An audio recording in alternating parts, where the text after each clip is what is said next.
오늘 새벽에도 제가 딱 3번 외친 것이 있습니다. 아니, 우리가 다 함께 새벽 예배를 드린 분들이 함께 외친 말이 있는데요. 할렐루야, 할렐루야, 우리 주님 부활하셨습니다. 라는 말을 새벽 기도에 딱 3번만 외쳤습니다. 오늘 이 시간에도 우리가 정말 부활하신 주님을 목소리 높여 또 마스크에 침이 튀도록 부르짖고 싶지만, 그러나 시절이 이러하니 우리 그래도 한 번쯤 할렐루야 우리 주님 부활하셨습니다 라고 자그마하게 3번 정도 외치는 이 시간이 되었으면 좋겠습니다. 우리 유치부, 아동부, 청소년부 또 청년들도 다 함께 3번 외치도록 하겠습니다. 할렐루야 우리 주님 부활하셨습니다. 할렐루야 우리 주님 부활하셨습니다. 할렐루야 우리 주님 부활하셨습니다. 아멘. 사망 권세를 이기시고 주님은 부활하셨습니다. 그렇게 부활한 주님이 오늘 이 시간에도 우리와 함께 하실 줄을 믿습니다. 우리 소리를 들어보니 우리 아동부 친구들에게 주님이 더 많이 함께 해주실 것 같아요. 더 기뻐하는 마음으로 부르짖는 이 순수한 믿음 가운데 하나님께서 더 큰 은혜를 부어주실 줄을 믿습니다. 이렇게 주님은 다시 사셨는데요, 다시 사신 주님의 은혜가 무엇일까요?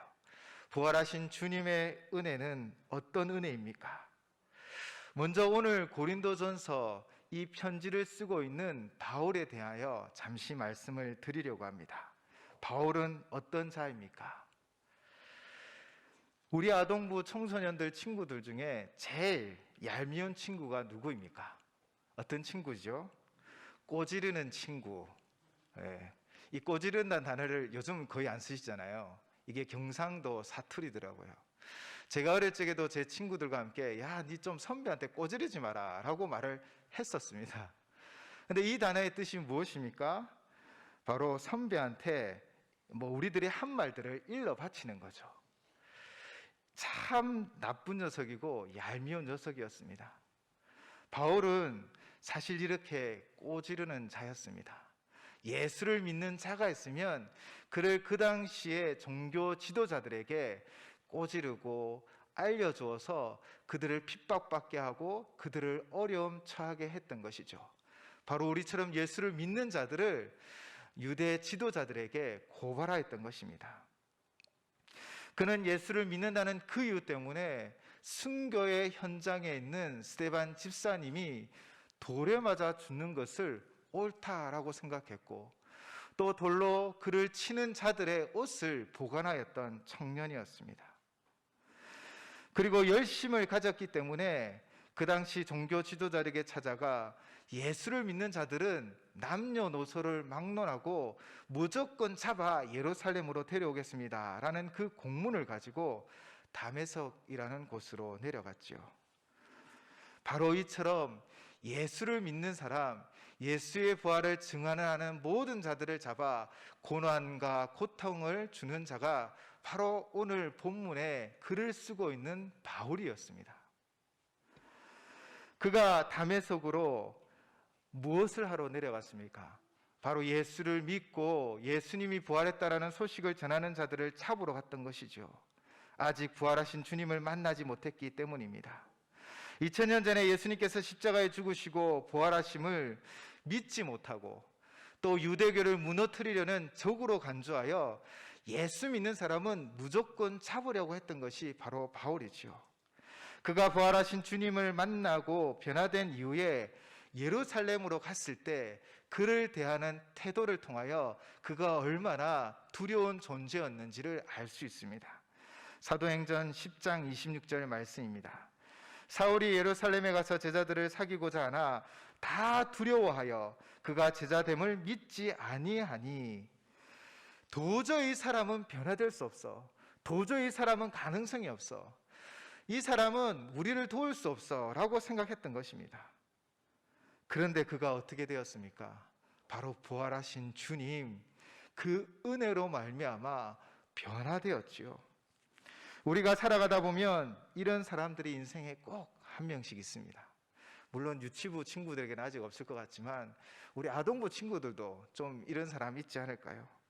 청소년부, 청년부, 또 우리 모든 성도님들에게까지 우리에게 이렇게 걸림돌이 될 만한, 또 우리와 참 맞지 않은 사람들이 다 있다라는 것이죠. 그런데 하나님의 은혜를 기억하시기 바랍니다. 다시 사신 주님의 은혜가 무엇입니까? 바로 용서받지 못할 것 같은 죄인이 그 십자가의 사랑으로 용서받는 것, 그렇게 하나님의 자녀가 되는 것, 그것이 바로 부활하신 주님의 은혜인 것이지요. 부활하신 주님의 은혜는 바로 용서의 은혜입니다. 어떠한 죄인이든 오직 그 십자가 앞에, 주님의 보혈 앞에 무릎을 꿇고 회개하면 하나님은 다 용서하시며 그를 품에 안아주시고 그를 변화시켜 주실 것입니다. 이 용서의 실제를 보여주는 순교의 사건이 있었습니다. 짐 엘리엇이라는 선교사는 창끝이라는 영화를 통하여 우리나라에 잘 알려졌습니다. 그는 1927년 미국 포틀랜드의 형제단 순회 전도자인 아버지와 의사였던 어머니 사이에 태어났지요. 1945년 기독교 명문 대학인 휘튼 대학에서 진학하여 열심히 공부하였고, 그때 선교에 대한 다짐을 하고 헌신을 했습니다. 그는 그 대학을 수석으로 최고 1등으로 졸업할 만큼 인재였습니다. 그의 꿈은 단 하나였습니다. 외국에, 이 땅이 아닌 다른 곳에서 한 번도 예수님의 이름을 듣지 못한 족속에게 나아가 예수 그리스도, 부활하신 주님을 증거하는 것이 그의 꿈이었던 것이지요. 그의 일기장에는 이런 글이 있습니다. 우리 자막에 뜨면 한 목소리로 함께 읽었으면 좋겠습니다. 한번 읽을까요? 영원한 것을 얻기 위해 영원하지 않는 것을 버리는 자는 절대 바보가 아닙니다. 아멘. 정말 이 말에 아멘이라고 대답하고 싶습니다. 우리는 절대 바보가 아닙니다. 바로 영원한 것을 취하고 영원한 것을 바라보며 살아가는 존재이기 때문이지요. 학교를 졸업한 후에 그는 위클리프 성경 번역 선교회의 자매 기관인 언어학 연구소에서 교육을 받았습니다. 1952년 엘카도르에 도착하여 현지의 언어와 풍습을 익히고 선교 활동을 하며, 또 더 깊은 곳에 한 번도 복음을 듣지 못한 족속과 민족에게 복음을 전하고자 그렇게 동료 선교사들을 모았지요. 그렇게 총 5명이 함께 남미 에콰도르 아우카족 선교를 떠나게 됩니다. 1956년. 그러나 1950년 1월 8일 그들은 복음을 전하기도 전에 바로 원주민의 창과 화살에 무참히 살해당했지요. 그들을 발견하였을 때는 사실 그들의 품속에는 권총이 있었습니다. 그런데 그들은 그 권총을 결코 꺼내지 않았습니다. 복음을 전하고 부활하신 주님을 이들이 만나는 것을 더 소중히 여겼던 것이죠. 그렇게 그들은 순교의 자리로 나아갔습니다.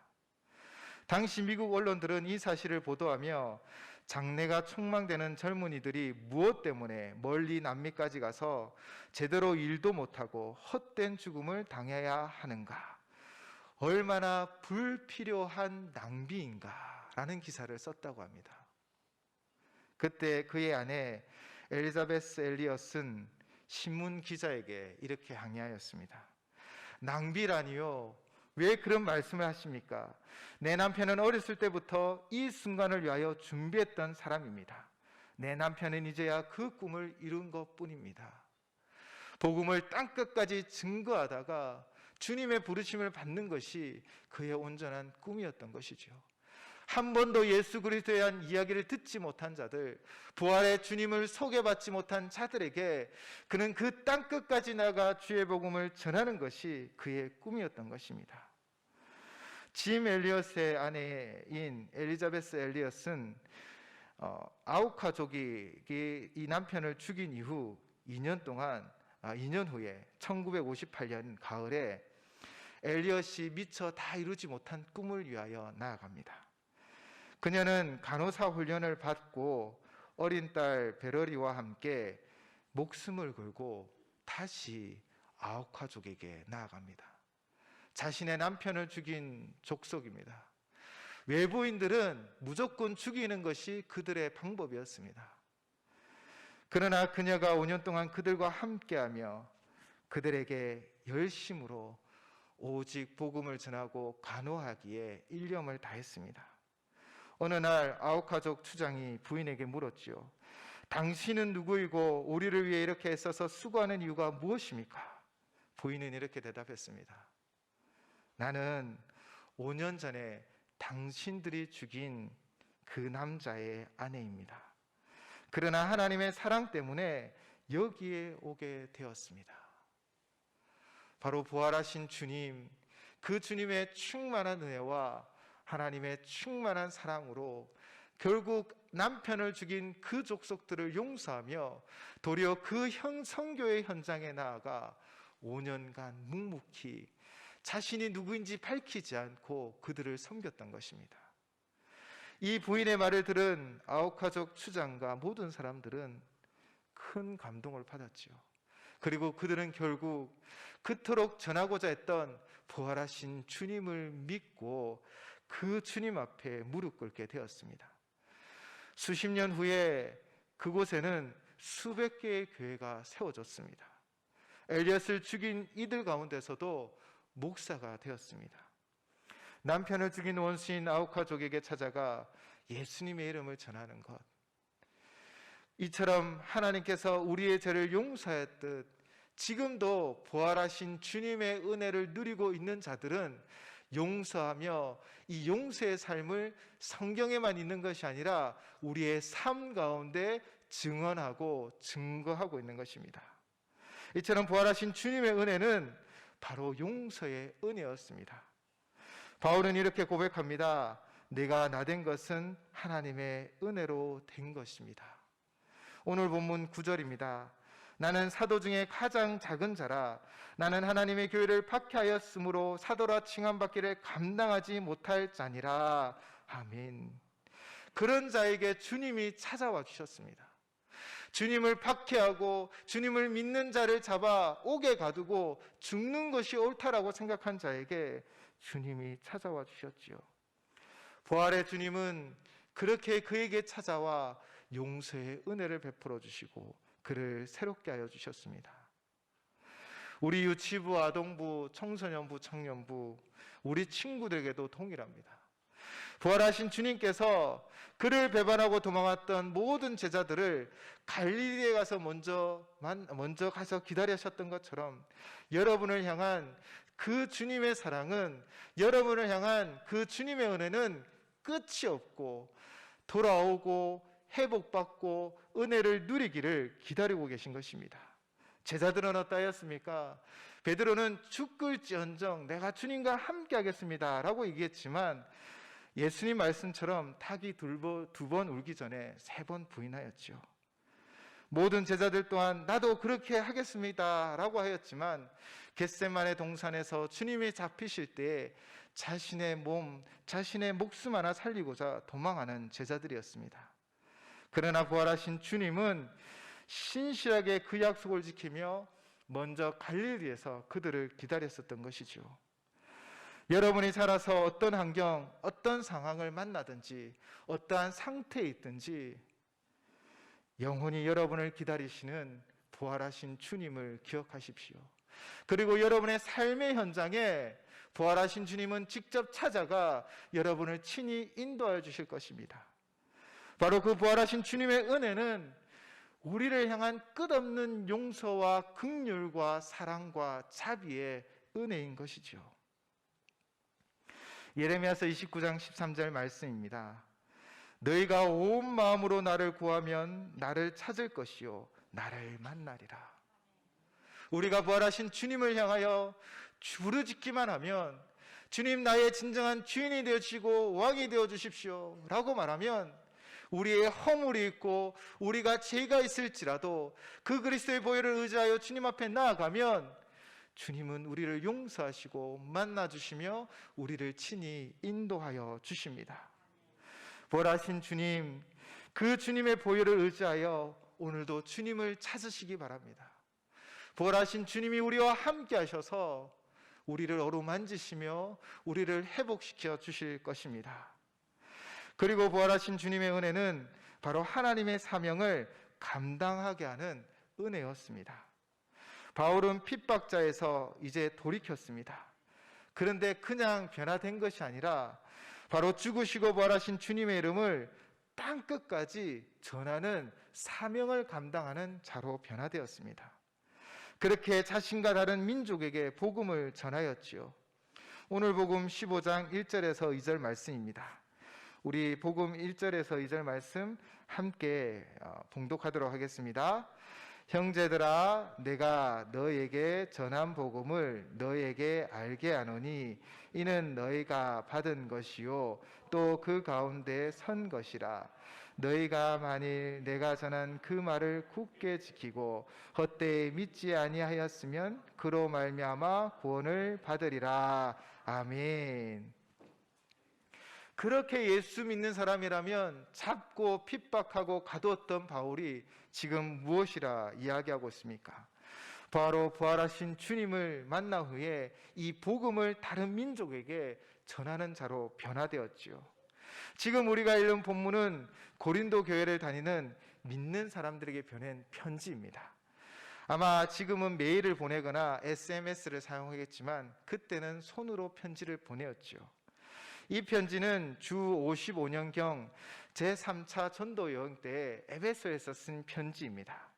주 50년경 바울이 2차 전도 여행 중에 고린도에 교회를 세웠고 이제 5년 뒤에 그 교회에 큰 분란이 있고 어려움이 있다는 것을 알고 에베소에서 편지를 써서 보낸 것이지요. 예수님을 믿는 자들이 죽는 것이 옳다 하며 직접 가두기도 했던 바울이 어떻게 이렇게 변화되었습니까? 바로 부활하신 주님을 만났기 때문입니다. 그리고 그 은혜로 용서함 받고 이제 내가 주님을 위하여 살겠습니다 라고 변화되었기 때문이죠. 그리고 그가 그의 생활에서 최고로 중요하게 생각하고 전한 것은 바로 오직 부활하신 주님이었던 것입니다. 오늘 본문 3절 4절도 우리 한 목소리로 봉독하도록 하겠습니다. 오늘 본문 3절 4절 말씀입니다.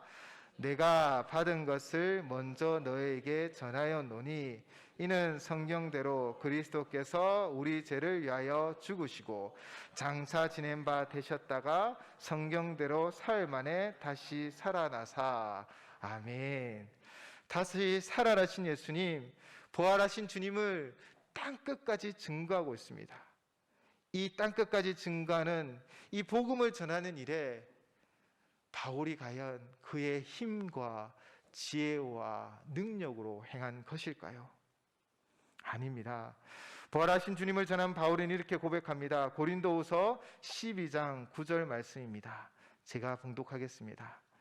나에게 이르시기를 내 은혜가 내게 족하도다. 이는 내 능력이 약한 데서 온전하여 짐이라 하신지라. 그러므로 도리어 크게 기뻐함으로 나의 여러 약한 것들에 대하여 자랑하리니 이는 그리스도의 능력이 내게 머물게 하려 함이라. 아멘. 다윗에게는 하나님 앞에 간절히 바울에게는 하나님께 간절히 기도한 세 번이나 기도한 제목이 있었습니다. 그 약한 것 때문에 그의 선교의 사역에 어려움이 있었기 때문에 그렇게 간구하였겠죠. 그러므로 바울도 완벽한 자가 아닙니다. 우리와 같이 연약하고 때로는 실수하고 때로는 다투기도 하였습니다. 그러나 그가 어떻게 땅끝까지 복음을 전할 수 있었습니까? 바로 부활하신 주님의 능력이 그와 함께 하였기 때문입니다. 부활하신 주님의 은혜가 무엇입니까? 그것은 바로 하나님의 길을 갈 수 있도록 우리를 도우시고 인도하여 주시는 것입니다. 하나님의 비전을 이루는 삶을 사는 것입니다. 사랑하는 우리 미래 세대 친구들, 사실 지금 자신의 모습을 생각하면 내가 뭘 할 수 있을까라는 고민도 되고요. 내가 앞으로 뭘 해야 되지라는 고민 속에 빠질 수도 있습니다. 저도 사실 대학교, 고등학교 때 그런 꿈이 없었습니다. 그러나 군대에서 하나님의 부르심에 대한 확신을 가지고 이 목회의 길을 가기로 결정하였지요. 때가 되면 하나님이 여러분을 향한 그 비전을 보여주시고 여러분을 인도하여 주실 것입니다. 그런데 중요한 것은 무엇이냐면 바로 부활하신 주님을 믿는 믿음인 것입니다. 부활하신 주님이 나를 인도해 주실 것이다. 부활하신 주님이 내 삶의 주인이 되어 주셔서 땅끝까지, 아니 모든 그 끝까지 인도해 주실 것이라는 그 분명한 믿음을 가지고 나아가십시오. 지금은 내 꿈이 뭔지, 내가 때로는 잘하는 것이 무엇인지 알지 못하지만 그러나 주님이 깨달아 알게 하여 주실 것입니다. 사랑하는 성도 여러분, 당장 우리의 삶에 답이 없고 어려움이 있을 수 있습니다. 때론 내가 무엇을 해야 하나 고민되고 흔들릴 때도 있을 것입니다. 그러나 분명한 것은 부활하신 주님을 믿는 믿음으로 살아가면 그 부활하신 주님의 그 은혜가 우리의 삶을 협력하여 선을 만들어가는 역사를 만들어 가십니다. 로마서 8장 28절 말씀입니다. 우리가 알거니와 하나님을 사랑하는 자 곧 그의 뜻대로 부르심을 입은 자들에게는 모든 것이 합력하여 선을 이루니라. 아멘. 미래세대 우리 친구들도 또 여기에 함께 예배드리는 우리 모든 성도님들도 동일합니다. 부활하신 주님의 은혜는 우리의 삶을 합력하여 선을 만들어가고 하나님의 역사와 그 꿈을 이루어가게 하여 주시는 것입니다. 그러므로 우리가 해야 할 일은 단 하나입니다. 바로 부활하신 주님을 믿는 믿음으로 인내하고 견디며 한 걸음 전진하는 것입니다. 부활하신 주님의 그 은혜가 죄인된 우리를 용서하고 그 품에 안아 주셨습니다. 부활하신 주님의 그 은혜가 주의 길을 걸어갈 수 있도록 힘과 능력을 더하여 주십니다. 우리 모두는 그 끝에 나의 나된 것은 오로지 주님의 은혜입니다 라고 고백하게 되어질 것입니다. 부활절을 맞아 우리 미대 세대인 우리 유치부, 아동부, 청소년부, 청년부, 그리고 여기 함께 드리는 예배 드리는 우리 모든 성도님들이 이 부활하신 주님의 은혜로 충만한 오늘 하루, 그리고 일평생 그 부활하신 주님이 함께 하시는 그 은혜를 누리시기를 주님의 이름으로 축원을 드립니다. 아멘. 기도하시겠습니다. 부활하신 주님, 오늘도 주님 앞에 겸손히 나아갑니다. 뒤돌아보면 우리의 허물과 죄가 많았습니다. 그러나 이 모든 허물 많은 자, 죄 많은 자를 끝까지 품에 안으시며 용서하시며 내가 너를 위하여 십자가를 지며 내 몸과 피를 주었다라고 말씀하시며 잔잔히 우리를 안아주시니 감사합니다. 우리가 해야 할 일이 무엇인지 알지 못하고 때로는 한 걸음 전진하기 위하여 애쓰지만 어떻게 해야 될지 몰라 혼란한 그때에도 부활하신 주님은 우리에게 은혜 베푸사 우리의 길을 인도하여 주실 줄을 믿습니다. 모든 것을 합력하여 선으로 만들어 가실 줄을 믿습니다. 그러므로 우리가 오직 부활하신 주님만 믿고 의지하게 하여 주시옵소서. 예수님 이름으로 기도드립니다. 아멘. 제적의 말씀입니다. 주님께서 잡히시던 전날 밤에 6월절 만찬을 지내시며 떡을 들어 보이셨습니다. 그리고 떡을 떼어 제자들에게 나눠 주시면서 받아 먹어라, 이는 너희를 위하여 주는 나의 몸이라 말씀하셨습니다. 식후에 주님께서는 또 잔을 드셨습니다. 이 잔을 들어 제자들에게 나누어 주시며 받아 먹어라, 이는 너희를 위하여 흘리는 나의 피, 새 언약의 피다 라고 말씀하셨습니다. 오늘 우리는 성찬에 참여함에 있어서 바로 예수님의 몸과 피를 대하게 됩니다. 이 성찬은 우리를 위하여 흘리신, 우리를 위하여 모든 것을 다 내어주신 주님의 몸과 피입니다. 특별히 성찬 예식을 작년 총회했을 때부터 유아 세례를 받은 이들부터 모두가 다 이제는 성찬을 받을 수 있게끔 허락되어졌습니다. 그래서 오늘은 여러분이 보듯 지금은 장난꾸러기처럼 보이지만 저들 속에 있는 믿음이 자라나 위대한 하나님의 사랑을 전하는 전파자들이 될 것을 다 믿고 우리 유치부, 아동부로부터 청소년부, 청년부까지 유아 세례를 받은 모든 자들은 다 성찬에 참여하고자 합니다. 제가 말씀을 봉독하도록 하겠습니다. 고린도전서 11장 27절 29절 말씀입니다. 그러므로 누구든지 주의 떡이나 잔에 합당하지 않게 먹고 마시는 자는 주의 몸과 피에 대하여 죄를 짓는 것이니라. 사람이 자기를 살피고 그 후에야 이 떡을 먹고 이 잔을 마실지니 주의 몸을 분별하지 못하고 먹고 마시는 자는 자기의 죄를 먹고 마시는 것이라. 아멘. 이제 장로님들과 목사님이 이 잔과 떡이 함께 되어져 있는 올해 처음으로 하는 것입니다. 이 잔과 떡을 함께 나누어 드릴 것입니다. 이것을 받으시면 각자 개인이 드시는 것이 아니라 저희가 다 함께 캡을 열고 떡을 먹고 다 함께 캡을 열고 잔을 대하려고 합니다. 그러니 이제 받으시면 자리에 놓으시고 자신을 뒤돌아보며 이 피와 떡, 이 주님의 몸과 피를 대함에 있어서 자신을 되돌아보며 잠잠히 묵상하며 기도하는 시간을 가지려고 합니다.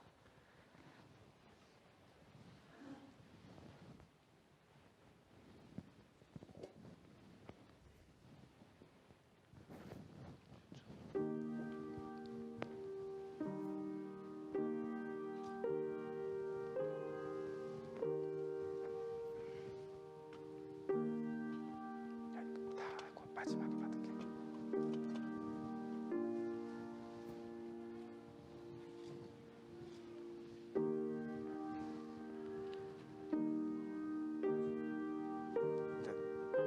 나눠드리고 다시 오시죠. 나눠드리고 다시 오시죠.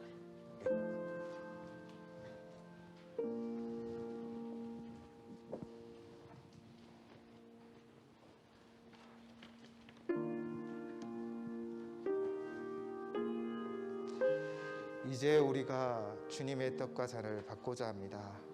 지키신 그 몸과 그 흘리신 그 보혈을 기억하며 주님이 주시는 은혜의 선물을 받고자 합니다. 경건한 마음으로 성찬에 참여해 주시기를 바랍니다. 받으시면서 또 자신의 허물과 죄를 고백하며 침묵하며 기도하는 시간을 갖도록 하겠습니다.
잔과 떡을 받으시면 눈을 감으시고 자신의 허물과 죄를 고백하며 기도하겠습니다.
잔과 떡을 받지 못하신 분 있으십니까? 손을 들어 표해 주시기 바랍니다.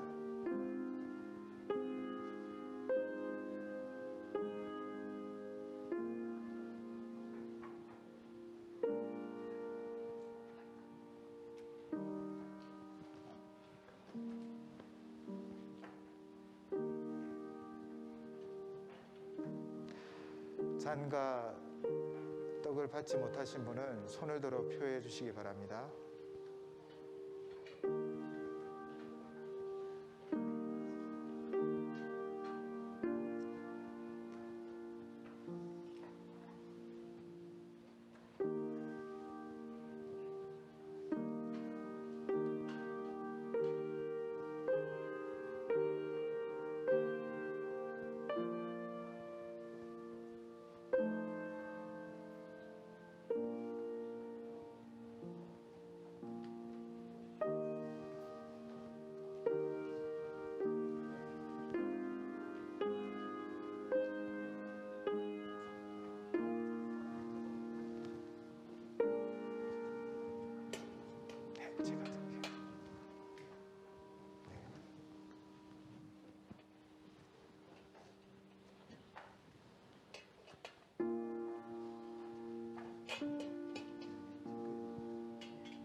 첫 번째 캡을 여시기 바랍니다. 여기에 주님의 떡이 있습니다. 제가 기도하고 함께 떡을 받도록 하겠습니다. 이것은 나의 몸이라 너를 위하여 준 것이니 행하여 나를 기념하라 하셨습니다. 사랑하는 주님, 주님이 세우신 이 성찬을 베풀고 우리도 떡을 떼고자 합니다. 그리스도의 찢기신 몸을 분별하게 하시고 우리들이 나누는 이 떡이 영생의 떡이 되게 하여 주옵소서. 예수님 이름으로 기도드립니다. 아멘. 함께 떡을 나누겠습니다.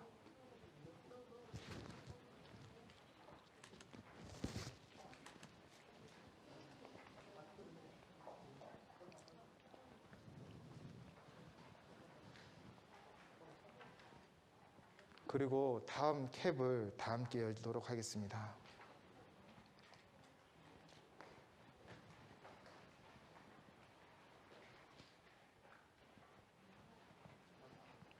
다 함께 잔을 준비하면 제가 기도하겠습니다. 기도하시겠습니다. 거룩하신 주님, 저희가 주님의 잔을 나누려 합니다. 흘리신 보혈이 우리로 영생에 이르게 하소서. 주님이 사랑을 본받아 서로 사랑하게 하시고 우리의 잔이 언제나 넘치도록 하옵소서. 부활하신 예수님 이름으로 기도드리옵나이다. 아멘. 함께 잔을 나누도록 하겠습니다.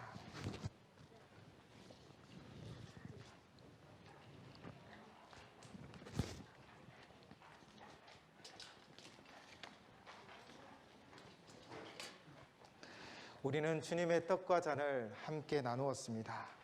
이 떡과 잔은 우리를 십자가에서 주신 주님의 몸과 피이죠. 우리 잠시 눈을 감고 그 주님의 십자가 사랑을 깊이 묵상하는 시간을 갖도록 하겠습니다.